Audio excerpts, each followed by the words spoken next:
Alors donc, étant donné que tu m'as donné ces informations-là le 11 juin, je deviens donc un témoin, mais moi, j'aimerais que tu expliques ces choses-là, ce que tu as dans le cœur à propos des hypothèses que tu vas nous amener.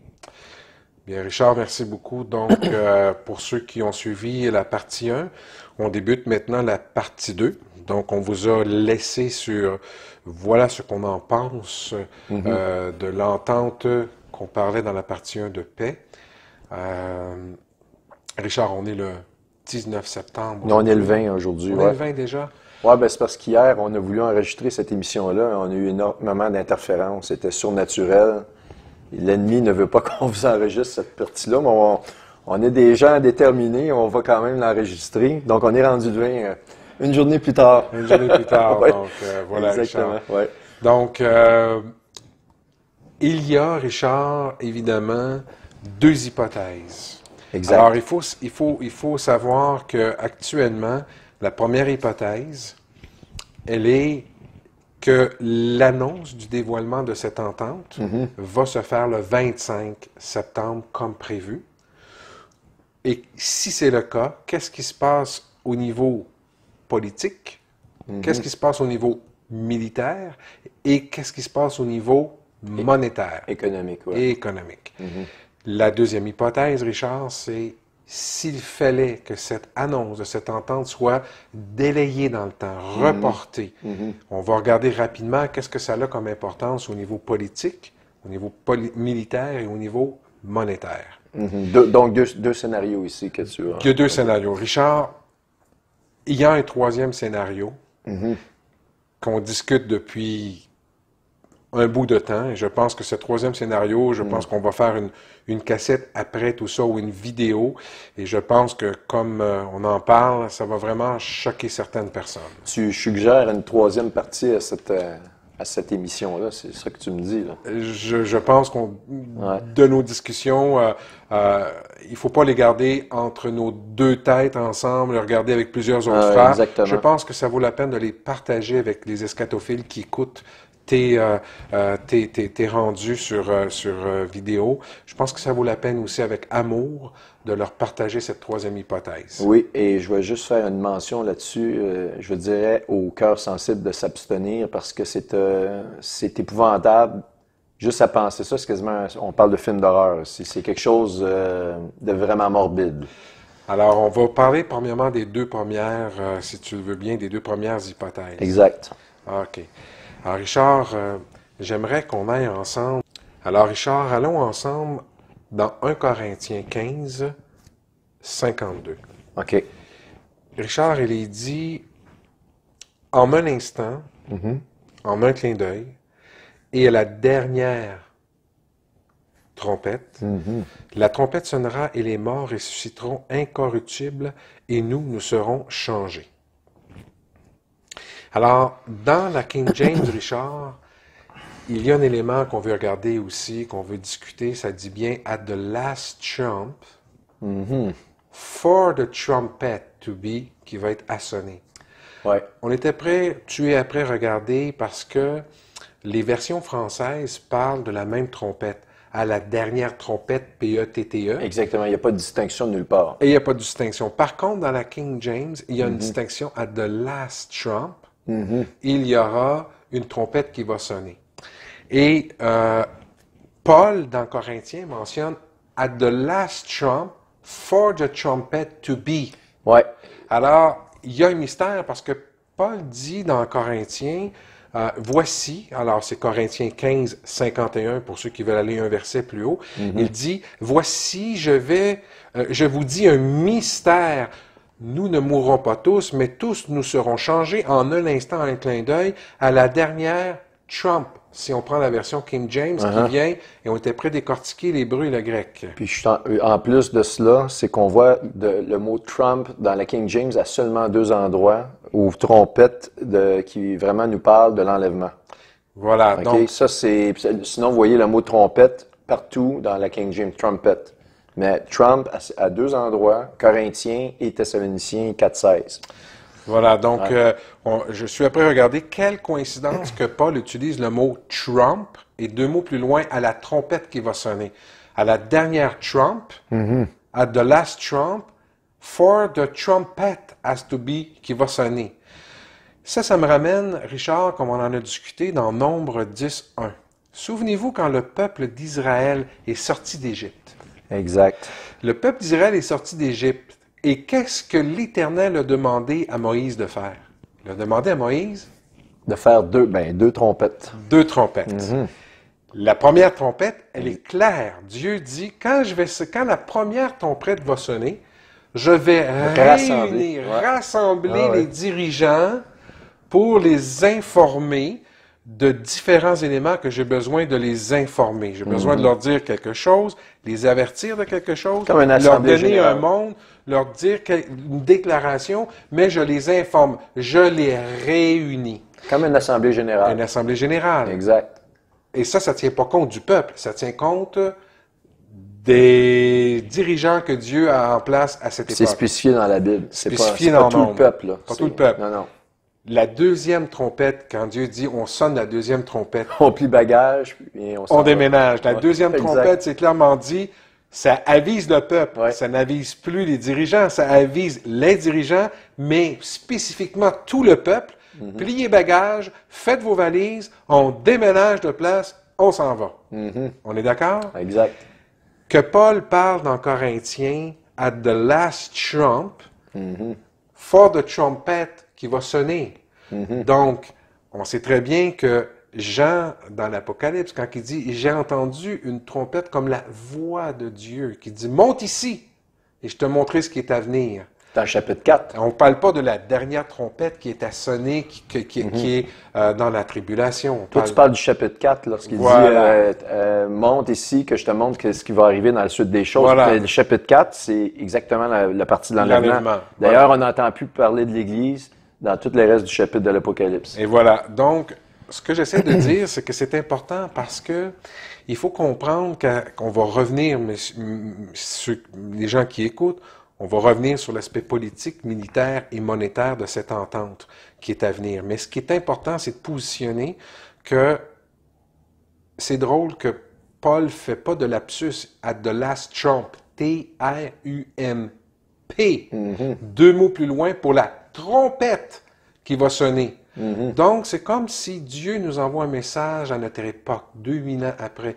Il était prêt à nous dire, Richard, Réal, C'est un mystère. C'est Pourquoi un c'est écrit mystère. Trump? Pourquoi c'est écrit Trump? Quelle coïncidence C'est que un ça mystère. soit un président qui s'appelle Trump. C'est encore plus mystérieux. C'est mystérieux, il s'appelle Trump. Exactement. Et on est dans une saison où la trompette va sonner, où l'enlèvement va se faire. Alors, je vais te ramener aussi un petit peu plus loin. Coïncidence. Richard, donne-moi la date quand la prophétie s'est accomplie pour Israël, quand Dieu dit, en une journée, qui peut devenir une nation? C'est arrivé à quelle nation, premièrement, sur cette C'est terre? arrivé à Israël, À c'était quelle prophétisé le 14 mai 1948. OK. Je te rapporte au 14 mai 1905. Si on était des croyants, et j'essaierais de te dire, toi, comme une personne qui étudie la Bible, te dit, écoute, Richard, est-ce que tu crois à la Bible? La Bible, est-tu vraiment 100% vraie? On est en 14 mai 1905, d'accord? Bien avant que Israël devienne. Et je te dirais, comment la Bible peut être vraie? Il y a une prophétie là-dedans qui est absolument impossible à réaliser. On est toujours en 1905. La prophétie qui dit que Israël va devenir une nation une journée. Alors, si je te dis en 1905, Richard, la Bible, c'est impossible qu'elle soit vraie, il y a une erreur. Il est impossible en 1905 qu'Israël soit une nation une journée. Ben, en plus, c'est avant l'accord de Balfour et ces choses-là. Moi, j'aurais répondu probablement, mais écoute, on peut interpréter, on n'est pas On fait sûr. de l'interprétation. C'est peut-être pas ça que ça veut dire. Et on voilà. sait pas vraiment qu'est-ce que ça veut dire. Jusqu'à temps c'est que tellement ça arrive. incroyable, tu sais. Maintenant, si je te reporte, on se rend compte de 1905 et on a la même discussion le 14 mai 1949. Et je te repose la question, Richard, est-ce que la Bible est vraie? Est-ce que la prophétie qui a 30 ans que tu disais, ben on peut l'interpréter, on peut dire ci, on peut dire ça. Mais là, on se rapporte en 1949, soit un an après. Et là, je te pose la question, est-ce que la Bible, la prophétie est vraie? Ben, je dirais sans aucun doute, je serais même complètement émerveillé par ça, en état de choc probablement. Puis, ça m'amènerait d'autres questions, à savoir, on serait plus en mesure de comprendre quand le Seigneur nous dit cette génération-là ne passera pas avant que vous voyez ces choses. Puis on nous donne la définition d'une génération de 70 ans. Voilà. Je pense qu'on est vraiment, vraiment, vraiment rentré dans des temps prophétiques. Alors, pourquoi on revient là-dessus? Parce que est-ce que ça te sonne des trompettes dans ta tête? Absolument, ça me Et je t'explique. Ouais. La coïncidence avec Corinthiens, que Paul parle de trump, at the last trump, for the trumpet qui va être à sonner. OK? Donc, quand Dieu voulait faire quoi avec son peuple, il sonnait la première trompette dans l'Ancien Testament, il amenait tous ces gens, ces prêtres, il leur donnait les instructions. Ouais. Si le peuple avait changé de place, la deuxième trompette sonnait, et là, le peuple s'était « Faites vos bagages, on s'en va ». Ça, c'était dans l'Ancien Testament. Alors, je vais te rapporter comment Dieu est merveilleux. Le 14 mai 1948, Dieu est merveilleux. Il a fait retentir 2 trompettes que personne voit, que personne comprend aujourd'hui. Mais écoutez bien, le 14 mai 1948, frères, sœurs, il y a 2 trompettes qui sonnent depuis 70 ans. Il y a la première trompette de Dieu, quand Dieu appelait ses prêtres, à l'époque des Juifs, pour les enseigner, pour leur dire qu'il y a quelque chose qui s'en vient. Les Juifs, en 1948, la première trompette est sonnée. Ce sont l'horloge du monde qui dit une saison est commencée. La saison de la fin est commencée parce que les prophéties qui vont se réaliser sur le peuple juif, nous avons qu'à regarder et la saison est commencée et on connaît la fin de la saison. Exact. La deuxième trompette, Richard, tu dois t'en douter, en 1948, quelle est celle qui sonne quoi? C'est l'Église. L'Église s'est vraiment réveillée. Ça a fait tout un émoi. Puis, parce que c'est une prophétie clé. Si on retourne avant 48, on va parler de la Deuxième Guerre mondiale, Adolf Hitler. Les Juifs, là, ils se faisaient décimer. C'était de noirceur incroyable. Et beaucoup de personnes ont pensé que c'était la fin. On était dans les temps de la fin. Et que probablement même que Adolf Hitler pouvait être l'Antéchrist.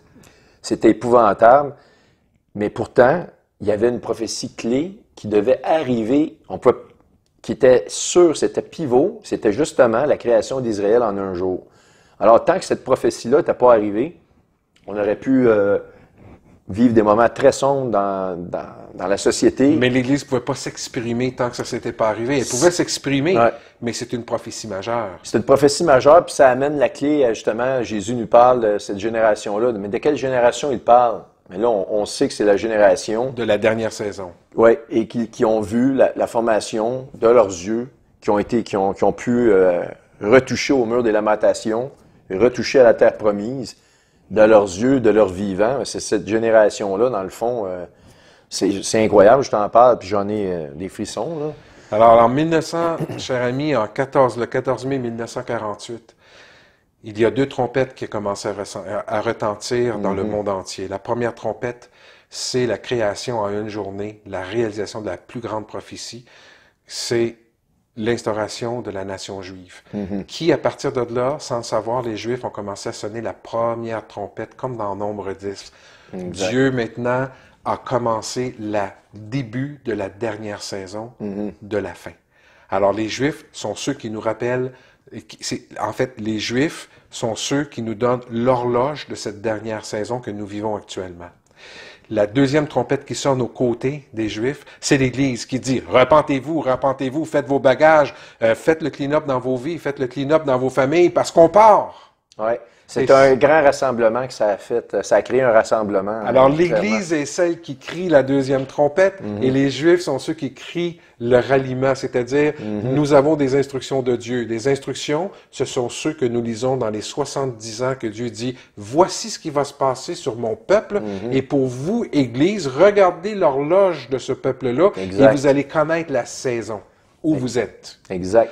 Alors, je te ramenais là-dedans parce que c'est important et on revient encore une fois à cette entente de paix qui va avoir lieu le 25. Mais en fait, peut-être une petite parenthèse, parce que je te regarde les yeux brillants, là. Puis moi, j'en ai parlé dans des vidéos. D'ailleurs, ce que tu parles des 2 trompettes, j'ai fait ça, je pense, dans Alerte Rouge 2. Dans Alerte Rouge 2, j'ai vraiment une section, justement, où je parle des fameuses 2 trompettes-là de Nombre 10-1. Mais aussi, je te regarde les yeux, je me dis, The Last Trump, T-R-U-M-P. P. Écoute, tu n'es pas en train de me dire... 2000 ans après, c'est extraordinaire. Parce qu'on a un président qui s'appelle Trump. On sait qu'il ne devrait pas être là. On sent que c'est Dieu qui l'a mis là. Qu'il y a une force surnaturelle qui l'a mis là parce qu'il s'en va contre Mère et Marie. Et voilà. On sait qu'on est dans un monde vraiment très, très noir. Donc, si tu vas contre Mère et Marie, normalement, c'est parce que tu nages comme dans le noirceur. On s'entend, OK? Oui. Et moi, je pense qu'il nous amène il précipite toutes les prophéties de la fin.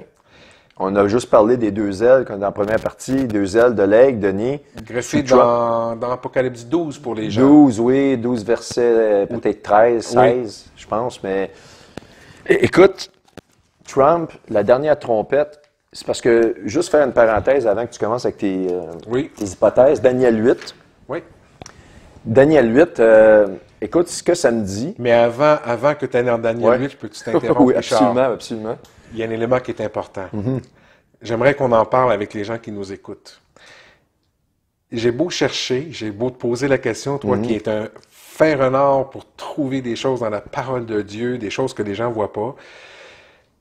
Il n'est pas écrit, parce qu'on va revenir, on dit, voici ce qu'on en pense de l'entente de paix du 25. Je sais que depuis le début, on parle un peu de plein de choses, mais c'est pour amener les gens dans une philosophie où le 25, il y a une annonce qui est faite, puis on parle d'une entente de paix. Richard, nulle part dans la parole de Dieu, c'est écrit que c'est une entente de paix. Il n'y a pas le mot entente de paix. Effectivement, je n'osais pas te le dire, mais là, on va mettre tout de suite quelque chose au clair de nos auditeurs. Lorsqu'on dit entente de paix, on veut juste faire les choses simples, mais il n'y a pas d'entente de paix. On parle d'un deal, il va y avoir une entente quelconque.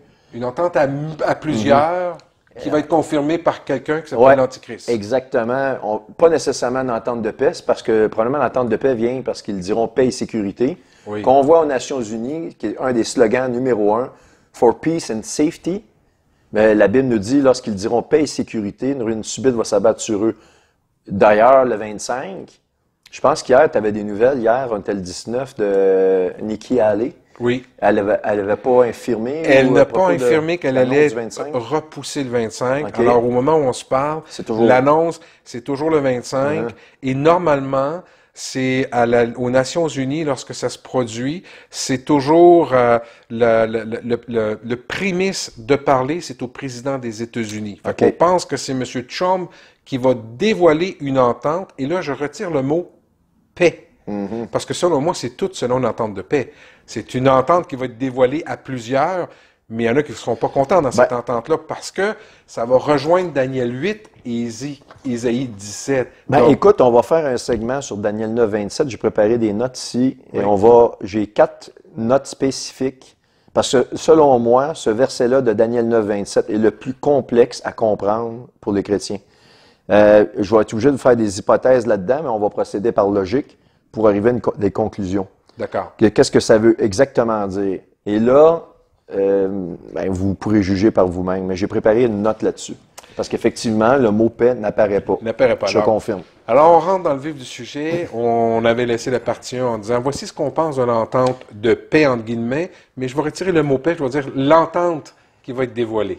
OK. Mais tu peux dire entente de paix, nos auditeurs savent que finalement, au moins, on a mis ça sur table. D'accord. Puis, on parlait de Trump avant de commencer des hypothèses, OK? Trump, on est en train de dire qu'il précipite les prophéties à vitesse grand V. J'ai jamais vu quelque chose comme ça. Et, juste faire une parenthèse, parce qu'on va revenir sur Daniel 8, chapitre 8, qui parle d'un animal à 2 cornes, qui fait ce qu'il veut, et qui va être détruit par c'est le bouc à deux cornes. Le bélier a une corne qui va venir le frapper. Qui va venir le frapper. C'est un bélier qui vient de l'Ouest et il a toutes les caractéristiques des États-Unis d'Amérique et de la personne de Trump. Et immédiatement après que ces choses-là, pour faire une histoire courte, parce qu'on va rentrer plus dans les détails sur Daniel 8, je vais vous expliquer pourquoi c'est les États-Unis d'Amérique, etc. Mais aussitôt que la grande corne qui vient de l'Ouest, qui serait Trump, détruit l'animal qui fait ce qu'il veut. D'ailleurs, à 2 cornes, l'Iran, ils sont dirigés par un président politique et aussi un dirigeant religieux. Religieux. Donc, 2 cornes, et ces 2 cornes-là vont être brisées. Puis c'est la Perse, et la Perse est Oui. représentée par l'Iran. Exactement, parce Wow. que c'est vraiment, on a toute la région expliquée, puis le roi nous a dit que c'est le roi de la Perse. Il n'y a pas de cachette. Mais je vais quand même expliquer ça dans les détails. Mais ça nous dit de cet animal-là qu'il faisait ce qu'il voulait, qu'il n'y avait personne pour l'arrêter, puis qu'il battait des pattes dans 3 directions. Ça, je reviendrai dans les détails. Mais quand on regarde géopolitiquement, actuellement, on va dire, mettons, qu'il y a une entente de paix. L'Iran est complètement exclu. Et de toute manière, tu ne peux pas amener l'Iran actuellement à une table de négociation quelconque. C'est impossible. Les autres, ils ont proclamé une prophétie qui va comme suit. La Bible nous dit, ils vont dire, prenez les Juifs et on va les lancer dans l'océan pour qu'on n'en entende plus parler. Alors, ça a été proclamé par Rouhani. Rouhani, hein, c'est ça. Président. Il l'a dit, donc il a accompli une prophétie en le disant de sa bouche. Donc, ils ont un agenda qui n'est pas caché. Eux, c'est de détruire le peuple juif. Ils ont même déclaré, il n'y a pas longtemps, on va brûler leur corps, prendre la cendre, mais on va lancer ça dans l'océan. Comme la Bible nous dit des milliers d'années d'avant, une prophétie. Pour ceux qui écoutent, Richard, c'est pas toi qui dis ça, mais c'est bien parce que ça a été dit et ça a été repris dans les nouvelles de la bouche du président religieux. Pas le président, mais le religieux, le chef religieux. Exactement. Donc, ils ont démontré leur agenda. Donc, eux, une entente de paix, ils s'en cachent pas. Ils n'en veulent pas. Ils en veulent pas. Ils vont pas lâcher. Ils veulent détruire le régime complet. Ils veulent détruire Israël. Et c'est exactement ça. Fait que donc, ça mettait fin un peu à Daniel 8. Mais ce que je veux dire, après que la grande corne ait brisé les 2 cornes, et qui est, selon moi, un des pierres angulaires de Isaïe 17. Ça va faire partie de la guerre d'Isaïe 17, mais c'est une partie majeure de la guerre, distinctif. Ce qui est intelligent de la parole, moi, j'en reviens pas, immédiatement, quand la grande corne détruit l'Iran, elle est brisée. Oui. Elle est remplacée par 4 royaumes. On ne va pas rentrer trop là-dedans, mais c'est la montée de l'Antéchrist. Je vais parler de la montée de l'Antéchrist immédiatement après, autrement dit, la guerre d'Isaïe 17. Vous allez avoir un nouveau régime du jour au lendemain qui va vous être imposé.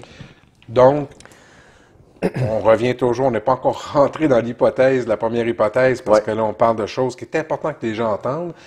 Mais ce que tu viens de dire, si j'ai bien compris, je le résume pour ma compréhension, puis ceux qui écoutent, tu relis fortement Daniel 8 avec Isaïe 17. Absolument.